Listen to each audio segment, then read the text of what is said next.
Hello mga super idols, kumusta kayo dyan? Muli tayo magbubukas ng NBA trading cards.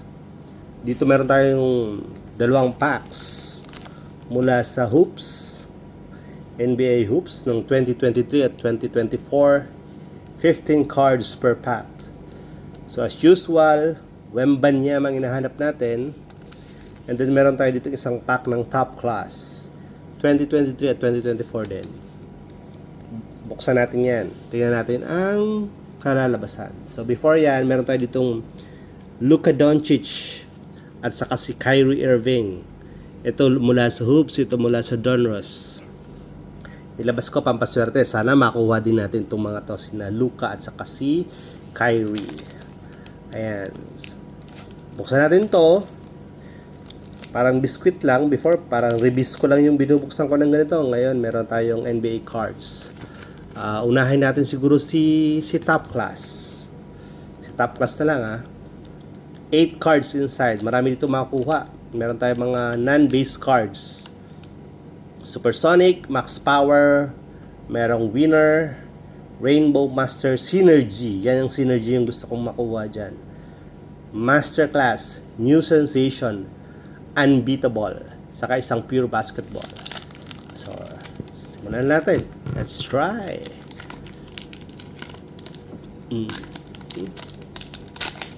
Diba? Dati biscuit lang yan. Ngayon, NBA cards na. Okay. Masterclass agad. Lupit. Si Kevin Love ng Miami Heat. Diba? Ang ganda. Kevin Love. Sleeve natin. Nasasanay akong hindi later na hindi sleeve eh. Pero ngayon, I'll sleeve it once and for all. Sige na. Kevin Love. Diba? Yan. Ang ganda oh. Diba? Ganda ng card niya. Kevin Love. Parang hollow. Katulad siya ni Kyrie. Ayan, ito.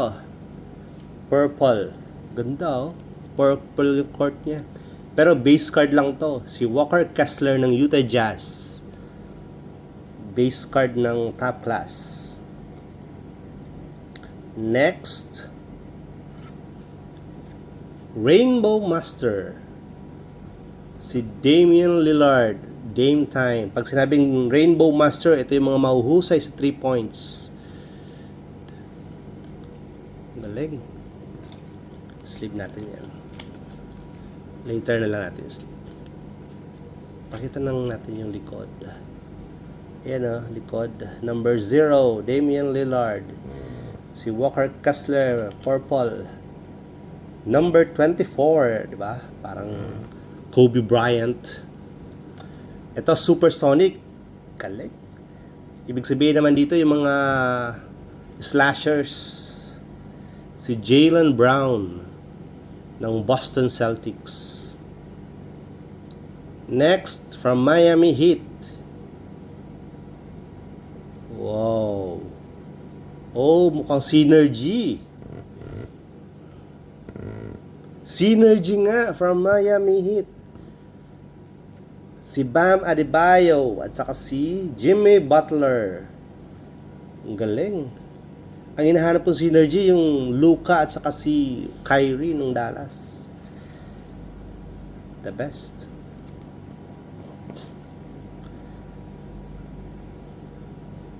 Then we have base card ni Josh Giddey. Australiano. Mula sa Oklahoma. Then si Shaedon Sharpe ng Portland. Mga base cards na lang to. Then si Mikal Bridges mula sa Brooklyn Nets. Yan. So maganda yung top class kasi nakakuha tayo ng mga non-base cards. 4 sila. 4 na base cards at 4 din na non-base cards. So meron tayong masterclass ni Kevin Love. Synergy ng Miami Heat. yung mga fans dyan ng Synergy, ay ng Miami Heat. Dalawa yan. Then we have Boston Celtics. Mahusay talaga to.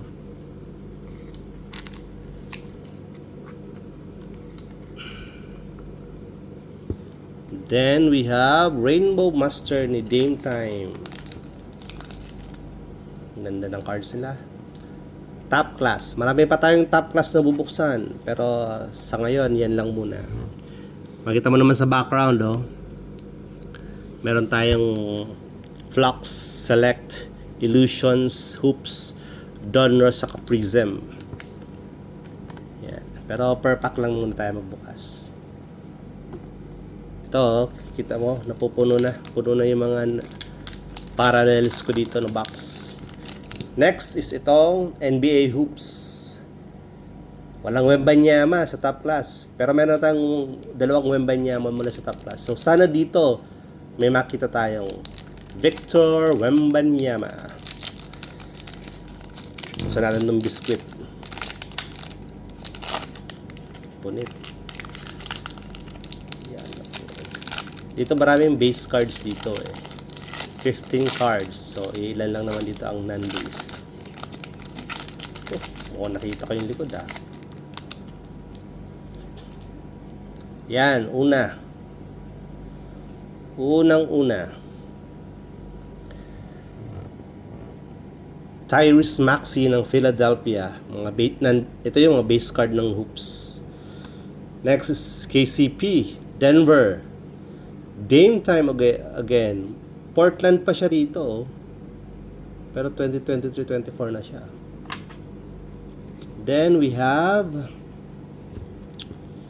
Bradley Beal ng Phoenix. Si Isaiah Mobley. Si Chet Holmgren. Inaabangan natin mga superstars. Jalen Duren ng Detroit. Si Cole Anthony ng Orlando. Si Bruce Brown. Cam Reddish, Lakers, pero naka-Blazers. Ayan, ang rookie natin si Maxwell Lewis. Hindi ko alam kung naglalaro to. Mukhang hindi. Pero siya yung rookie ng nakuha natin. And then we have another Laker. Si Max Christie. Hindi man lang LeBron, no? Then si Tomani Kumara ng Phoenix Suns. Rookie card. Yan. Yung purple natin. Meron tayong purple at saka isa na lang. So, dalawang rookie lang nakuha natin. Tapos, sa purple, oops. Ay, nako. Si Siakam. Ayan, si Siakam nga. Si Pascal. Then we have pure players. Insert si Giannis Antetokounmpo, di ba? Yan guys. Ayan si Giannis. The MVP. Hindi natin alam kung bakit umihina ngayon ang team na to. Okay guys. Thank you for watching.